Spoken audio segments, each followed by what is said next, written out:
Hello, my name is Katusha and I'm a knitwear designer. Welcome to my vlog about modern knitting. First episode will be about True Knitter's Arsenal. I think it's very useful for ones who really want to start to knit but don't know where to begin. First, about choosing knitting needles. There's a huge variety of instruments on the market, so I'll tell you about 4 brands that I use. Number 1, Addi. It's a very famous brand, you can find it almost anywhere. This standard set contains 10 pairs of interchangeable circle needles with 4 cable lengths. They have rather blunt tips. I use needles with blunt tips for knitting tube yarn. Number 2 is one of my favorite brands called Lana Grossa. They sell instruments, accessories and yarn. This is a beautiful set of wooden cubic circular needles called Needle Kit Quatro. They have sharper points than Addi. Also I have a wooden set with silver tips, and I use wooden needles for yarn which contains alpaca or silk. They're very tactile and aesthetic to work with. Number 3 is a ChiaoGoo brand. There are 13 pairs. Number 7 is missing for some reason. They differ from previous ones with a very pointy tip, which is useful when you knit lace patterns, also cables and arons. The stainless steel they're made from provides smooth and fast stitch slipping from one needle to another. That makes my knitting going pretty fast. Also, the cord material is amazing. I would recommend them for magic loop techniques. Number 4, HiyaHiya set. They come in different needle quantity, so I got a 5-pair set starting with needle size number 5 and above. As this is the most common needle size I use, and usually I knit 4 to 6 pieces at the same time, it's very convenient for me to have so many sets. If you're already an advanced or pro knitter, I think you must have one of them sets.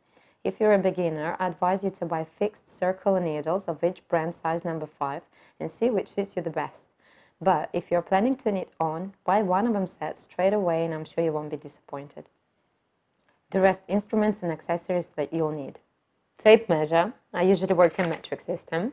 Row counter, it can be mechanical or electronic. Markers, they come in different shapes and sizes. This is a plastic ring, you wear it straight on the needle to mark the beginning of your pattern, let's say. Also, there are locking stitch markers. You can wear them on your yarn stitches to mark the number of rows, for example, and wear them on your needles too.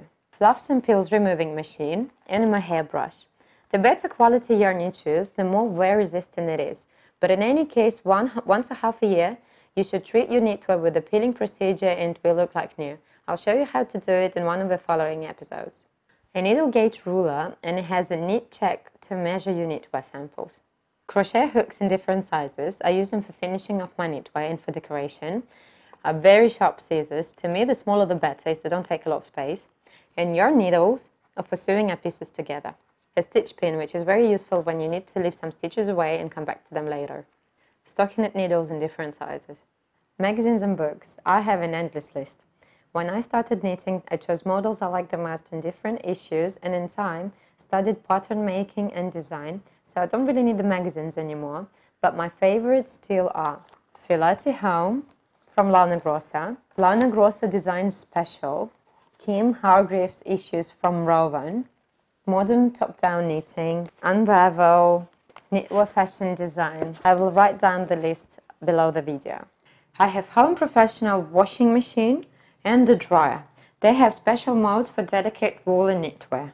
If you don't have a washer at home, just get a flat dryer and liquid wool detergent. Yarn. I use only premium quality yarn as I want my knitwear to last forever.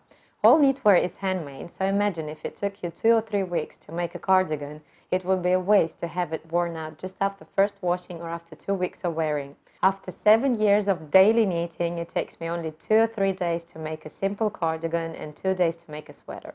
Coming to a yarn shop, you'll find balls, bobbins, and skeins and hanks. It doesn't really matter what type of packaging.